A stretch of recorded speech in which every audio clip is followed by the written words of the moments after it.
Hello and welcome to Formation. This is our weekly conversation for followers of Jesus. My name is Shannon Moore, and I'm thrilled to be here with my friend and colleague, Renee Hoke. Renee Hoke. I'm so glad that you're here. I'm glad that we get to talk about Christmas. Me too. And music. Well, actually, Advent first. Well, and then we're going to do Christmas. both. So last week we started a short series. Advent's kind of short this year because the fourth Sunday of Advent also falls on Christmas Eve. Christmas Eve. So we only have 3 weeks, full weeks during for the season of Advent. But last week we talked about a couple of our favorite, and mine was a not so favorite Advent Yes, hymn. you sort of you changed the rules on me. I did a little bit. Like I said, I like the text of that hymn, but not necessarily the tune. This week, we're going to sort of split the difference as we're moving Okay. closer to Christmas. I'm going to talk about an Advent hymn, and then you're going to talk about a Christmas hymn. Christmas hymn I love. And then next week, we'll just have 2 Christmas carols. And Reverend Carol Watts will be back with us for that final session. By popular request. Yay. Yes, we've gotten lots of mail. Saying, joking. where's Kara? I want to talk about a hymn today that I'm not sure everybody would know. It's not on the greatest hits. I don't. It might be. I didn't know it until I became a part of the Christian Church Disciples of Christ. But it's called "Awake, Awake, and Greet the New Morn," and it was written in 1983. Most of our hymns and carols were written a long time ago, but this is a more contemporary piece. It was written new, by yeah. Marty Haugen, who has written some really wonderful things. He is living still, and he started out in the United Church of Christ, became a music leader at a Catholic church, and was so distraught by the poor quality of the music he was being asked to lead that he started writing his own music. Wow. And that's what got him started. And now he's a Lutheran, I think, or at least he writes music for He's on the Lutheran move. church. Yeah. And he does a lot of workshops and continues to write a lot of music. This, unlike most Advent hymns, which a lot of them are so dark and in minor Yes. keys and brooding. Don't you yes. think? This is a really upbeat, happy sounding hymn, and it bounces along. If you know anything about music, it's in 6/8 time, so it sort of has that da da da da da da da da sort of bouncing feel to it, and moves it along quite nicely. And the first line says, "Awake, awake, and greet the new morn, for angels herald its dawning. Sing out your joy, for soon he is born. Behold, the child of our longing." And so those words just sort of flow naturally. The way that he's written these words fit the tune so well, and it's so easy to sing. Even somebody who doesn't know this song, one time through, I think Would be able to sing it. they'd be able to sing it. Let's take just a second and listen to a short clip. Okay.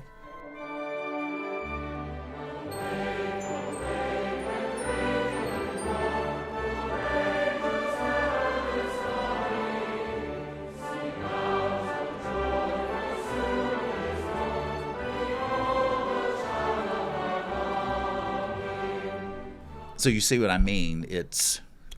It has that. Much improved and happy, right? It is, but I'm gonna bring it back down a little bit, because one of the things that I appreciate so much about Advent, but often I think we lose sight of, is that not only are we getting ready for Christmas and to celebrate Christmas and the birth of Jesus as a baby, but we also have this other coming of Jesus that is going to happen at some point in the future. Whenever I talk about that, I always point to the right. I don't know why, and make that motion. But this sort of mysterious second coming, which has been used to scare a lot of people, Including you. including me. Yeah, my whole childhood was based on being afraid of the second coming, which I'm able to joke about now, but it was really quite traumatizing. I know it was. We've talked about that, the two of us. I've probably mentioned it here before too, but having come to terms with not knowing what that's going to be and just understanding that God's going to do what God's going to do has helped me see it in a different light. But if we read some of these texts, especially at the end of Matthew's gospel, Jesus has a whole section of these warnings about, the end of times and when Two when the brothers Son of working in the Man- field. Right. I'm going to read a little bit of it. This is from Matthew chapter 24, verses 42 through 44. Keep awake. He says that a lot in these stories and parables that he tells in this section. For you do not know on what day your Lord is coming, but understand this. If the owner of the house had known in what part of the night the thief was coming, he would have stayed awake and would not have let his house be broken into. Therefore you also must be ready, for the Son of Man is coming at an unexpected hour. And then I've got one for you to read. This being ready runs throughout not only the Gospels but in several places and In Paul's in letters. Paul's letters too, and in Revelation. Will you read 1 Thessalonians chapter 5, starting at verse 4? Verses 4 and 5. But you, beloved, are not in darkness, for that day to surprise you like a thief. For you are all children of the light and children of the day. We are not of the night or of the darkness. And Marty Haugen touches on this future coming, even as he. Is that the third verse? This is the second verse. Second verse. He says, "In deepest night, his coming shall be, when all the world is despairing, as morning light, so quiet and free, so warm and gentle and caring." And so it takes this idea of what could be scary, Right. like you better watch out, you better not cry, Santa Claus kind of coming to get you event, and turns it into something that's gentle And lovely. and welcome. And I really, really like that. And I think this song has helped me sort of grow my own theology about whatever that second coming of Christ will be. Do you know this hymn? I don't know it well, and I don't think we've sung it very often, have we, in Advent worship? Well, Did we? we have done it, but we would only get to do it once a year because we wouldn't sing it twice in an Advent season, and we would only sing it at Advent. So Yeah.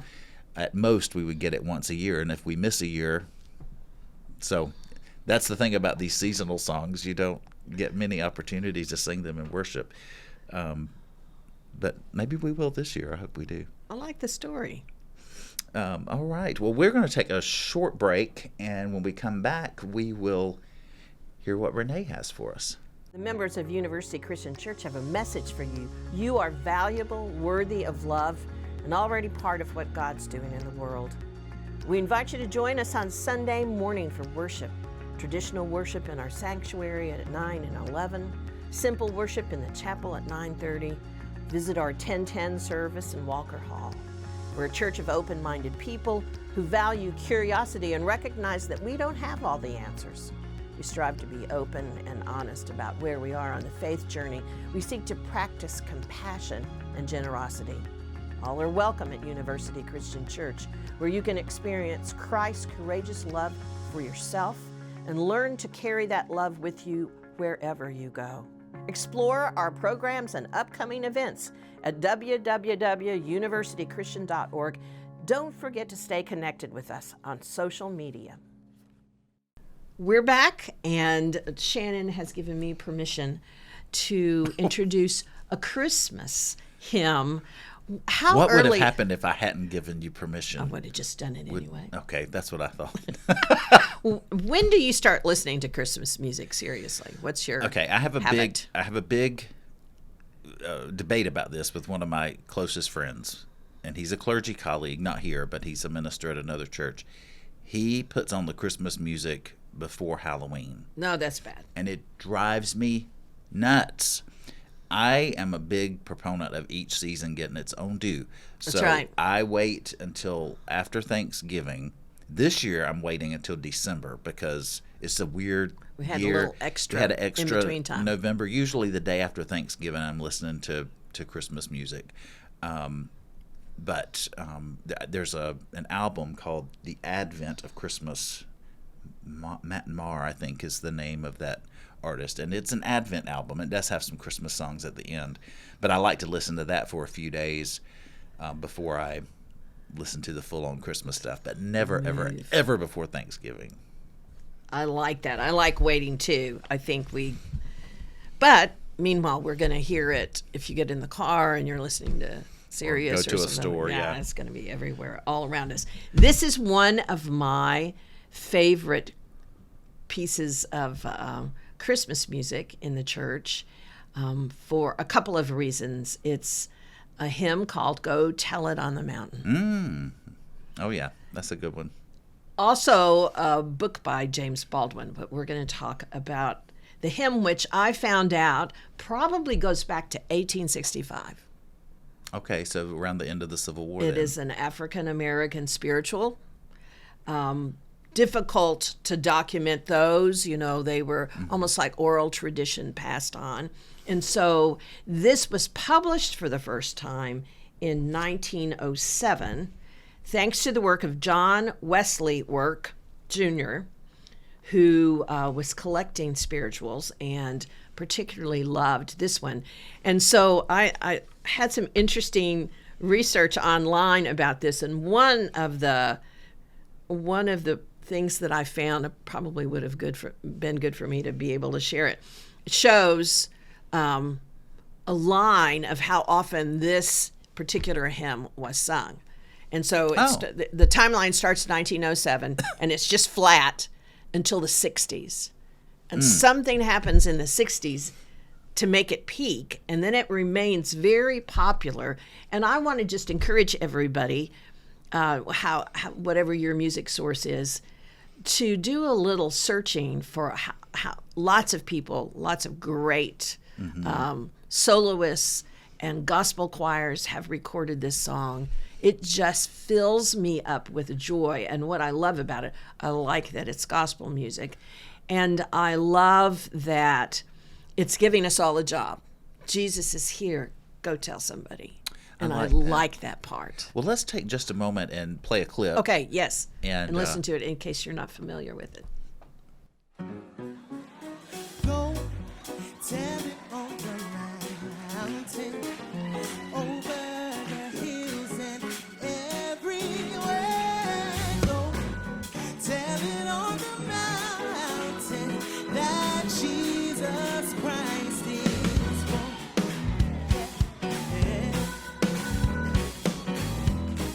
You like it?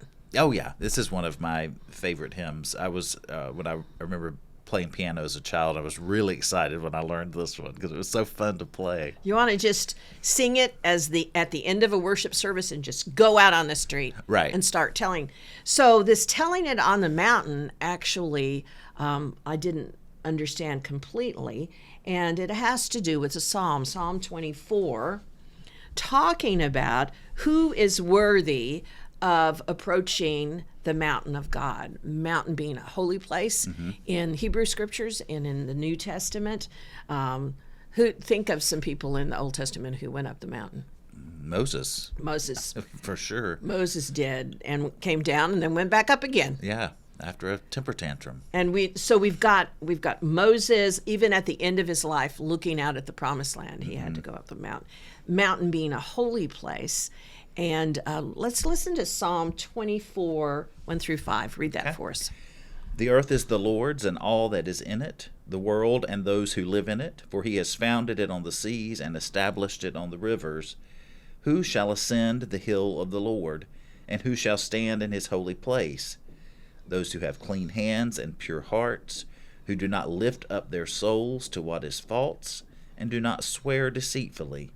They will receive blessing from the Lord and vindication from the God of their salvation. So we're encouraged to think of how we prepare ourselves, our hearts, our souls, to climb up the mountain. And it makes me think of the transfiguration of Jesus' story when they're on the top of the mountain, that in God's presence we need to be prepared, we need to be obedient and righteous, and that this is good news. Now, one of the writers pointed out that while we're thinking of ascending the mountain with this good news, mountain being the holy place, what God did in sending Jesus was to come down the mountain and provide this incarnation miracle among us not having to be worthy of ascending into the presence of Jesus, but that God would come close to us in the person of Jesus. And live as us, with us. Right, Yeah. right. The other thing I like about this is the Bible lessons you get in the verses. That's right, because it really is Luke chapter 2. It's the verses that you would hear read on Christmas Eve in worship. And so first we have the shepherds keeping their watching, and then we have, who is it besides shepherds? You read the it. shepherds kept their watching, they feared and trembled. The angel chorus That's right. that hailed the heavenly birth. Then we're to the manger. Now that we've made it to the manger, the lowly manger. So we have the lowly birth of this child and the mountain of the Lord kind of coming together in angels, one song. Yeah, because we've got that glorious angel choir. Yeah. But they're singing to these shepherds who then go to a I just love it's it. Beautiful. It tells the whole story in 3 verses. And I think it's easy to sing. Yeah. Right? Makes you want to clap while you're singing. I love it. Well, I love it. Depends. You don't want to clap in church? Well, sometimes churches play it kind of straight. Yeah. I And guess we're not playing it. It needs a little, We need a little oomph. blues. It needs a Yeah. little oomph to it. So. Yeah. You But yeah. could play it. You could play it that way though. Well, On your piano, I know you could. okay. Go tell it on Go the tell it mountain. on the mountain. Yeah. What's a That's better great. message than this? Nope. That's great. It's fun. It's a good one. It makes me happy. Me too. Both of our songs today were uplifting. That's so- right. That's right. Well, Which we'll we see what Kara will have for us next Yeah. week. Next week we'll talk about 2 songs again, and both of them Christmas related. So And remember your assignment to go listen to some great versions of Go Tell It on the Mountain, because there are a bunch of them. we are so glad that you joined us, and if you want to reach out to us, we'd love to hear from you. We've got our email address, formation We do. at UCC. And really, although you said we had lots of mail, we don't really have very much mail. So We don't. I was joking because we don't. We We don't would get like lots to of mail. hear from We would you. love to get Yes. lots of mail. Formation at uccftw.com. Let us hear from you, and hope you have a great week. And we will see you next time.